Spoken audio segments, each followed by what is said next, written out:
एक 19 साल की लड़की जो 29 मार्च को अपने घर से निकलती है, पिताजी को बोलती है मैं किताबें लेने जा रही हूं, बस अभी आ जाऊंगी, और वो आती नहीं है। वो आती है 6 अप्रैल को। पिताजी परेशान होते हैं, कंप्लेन लिखाते हैं, ढूंढते हैं। जब 6 अप्रैल को आती है तो बदहवास होती है, कुछ समझ नहीं आ रहा होता, नशे की हालत में उसको सुलाया जाता है। फिर जब वो उठती है तो बताती है कि मेरा 23 लोगों ने गैंगरेप किया। 7 दिन के अंदर 23 लोगों ने गैंगरेप किया। पुलिस फिर 12 लोगों को गिरफ्तार करती है। लेकिन अब कहानी में ऐसा ट्विस्ट आया है कि पुलिस भी हैरान परेशान। क्या वाकई में लड़की के साथ गैंगरेप हुआ? क्या लड़की सच बोल रही है? ये पूरी कहानी मैंने क्राइम अफेयर्स पे दोस्तों कवर की है। क्राइम अफेयर्स पे डेली लेक्चर्स आ रहे हैं, और आप क्राइम अफेयर्स को जरूर सब्सक्राइब करें। डिस्क्रिप्शन कमेंट बॉक्स में लिंक दिया है, ठीक है। हर दिन मैं नई कहानियां बता रहा हूं। ये कहानी भी मैंने सोचा था कि मैं क्राइम अफेयर्स पे ही करूं, बट मैंने कहा कि नहीं, आपको एक थोड़ा सा बता देते हैं कि वहां पे डेली अब लेक्चर्स आ रहे हैं पिछले 1 महीने से। आशा करता हूं आप सब बहुत अच्छे होंगे। मेरा नाम है सिद्धांत अग्निहोत्री। स्टडी ग्लोस पे आपका बहुत बहुत स्वागत है। भाई, ये जो कहानी है ना, कल जब मैंने टाइम्स ऑफ इंडिया का आर्टिकल पढ़ा तो मैं हैरान परेशान। मैंने कहा भाई ये क्या हो गया। ये हैं ओम प्रकाश, जो डीजीपी हैं, डायरेक्टर जनरल ऑफ पुलिस। आप समझ सकते हैं ये पोस्ट क्या होती है? मैं आपको बताता हूं। पुलिस एक स्टेट सब्जेक्ट है। पुलिस में लोअर रैंक होती है, मिड रैंक होती है, हायर रैंक होती है।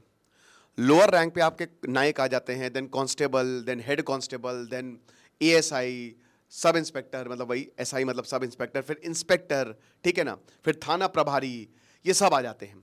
फिर उसके बाद superintendent of police, mid rank है ना। जब आप आईएएस आईपीएस निकालते हो ना, तो आप यही एसपी की ही पोस्ट पे जाते हो। फिर एएसपी होता है, डीएसपी होता है, और एसपी में सबसे ऊपर एसएसपी होता है, सीनियर सुपरिटेंडेंट ऑफ पुलिस।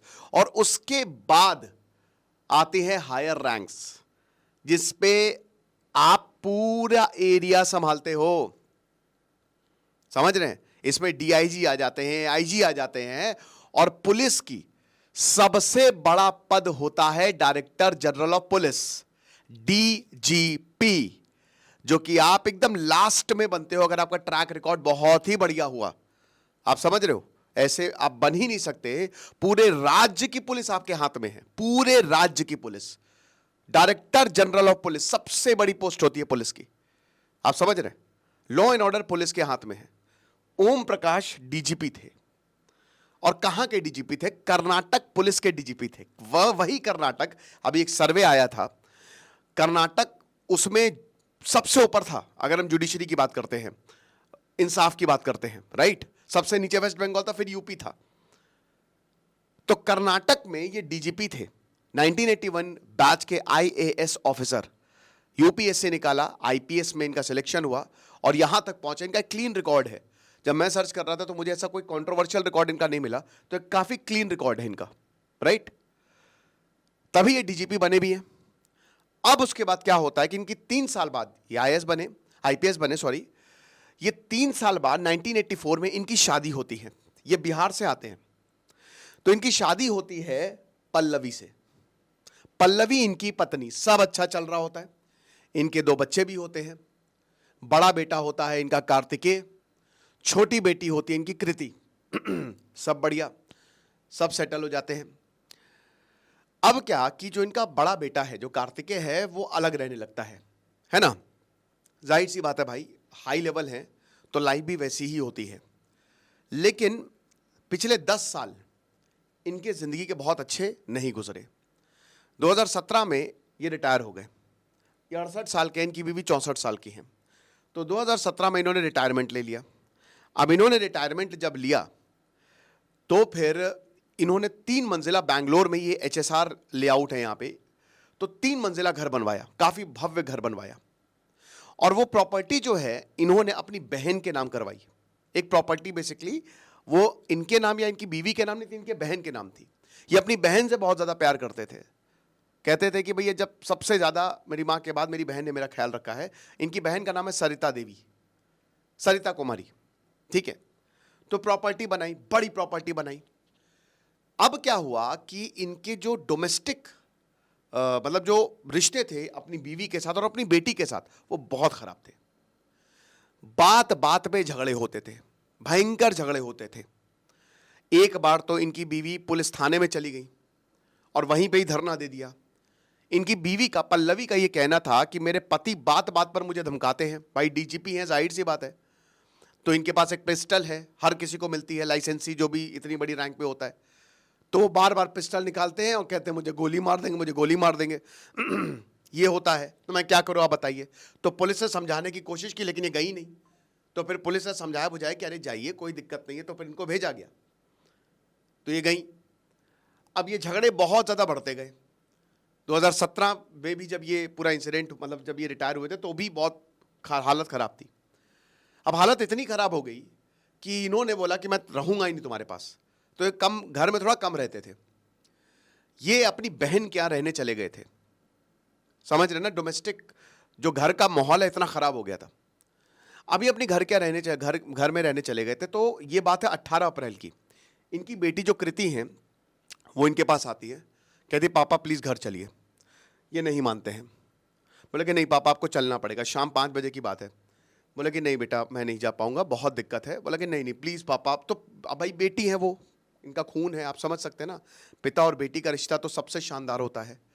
पिता जो है वो लौंडों को बहुत मारेंगे, इतना मारेंगे मार मार के खाल उधेड़ देंगे, लेकिन बेटियों को वो परी समझते हैं, पलकों पे रखते। तो बेटी के सामने झुक गए, बोला कि चलो ठीक है, डिस्पाइट इनका मन बिल्कुल नहीं था जाने का, है ना। अब क्या हुआ कि ये वहां पे जाते हैं, फिर कुछ होता है, और कुछ ऐसा होता है कि इन्होंने भी नहीं सोचा था। जिसका डर था वही हुआ, जिसका डर था वही हुआ। क्या हुआ बात करेंगे, लेकिन दोस्तों द सुपीरियर मैंस वे, भैया देख लो, ठीक है। ये सारी चीज़ें मैं बता रहा हूँ कि औरतों को से डील कैसे करना, इस पर भी मैंने लेक्चर लिया था। ये कोर्स आप अवेल कर सकते हैं, डिस्क्रिप्शन कमेंट बॉक्स में लिंक दिया है। आज नेक्स्ट क्लास है। तो ये घर जाते हैं। अभी जब घर जाते हैं तो इनकी बीवी जो है वो बहुत अच्छे से उस समय की, नहीं नहीं आप आ गए, मुझे बहुत अच्छा लगा, हम आपके बिना नहीं रह पा रहे थे। तो ये पूरा परिवार में होता है। फ्राइडे को ये जाते हैं, कट टू संडे 2 दिन पहले इनके पसंद का खाना बनाया गया होता है। मछली इनको बहुत पसंद होती है, तो 2 तरीके की मछली बनाई गई होती है। ये डाइनिंग टेबल पे बैठते हैं, इनकी बीवी बैठती हैं, इनकी बेटी बैठती है, तीनों लोग खा रहे हैं। किसी बात पे झगड़ा हो गया, झगड़ा हो गया, और वो झगड़ा इतना ज़्यादा बढ़ गया कि इनकी बीवी कहती है कि इन्होंने निकाल ली पिस्टल। अब इन्होंने पिस्टल निकाल ली। अब जैसे ही इन्होंने पिस्टल निकाल ली, तो उसके बाद इन बगल में चाकू था, खच खच खच मार दिया, खच, एकदम खेल खत्म। उसके बाद इन्होंने कॉल किया। इन्होंने किसको कॉल किया? इन्होंने कॉल किया अपनी सहेली को, जिनसे ये अक्सर बात किया करती थी, और वो भी रिटायर्ड आईपीएस की वाइफ थी। उन्होंने, इनकी पल्लवी ने बोला कि मैंने एक राक्षस को मार दिया, आई किल्ड अ मॉन्स्टर। भाई उधर जो फोन लाइन उस साइड थी वो परेशान, कहता है कि क्या यही हुआ।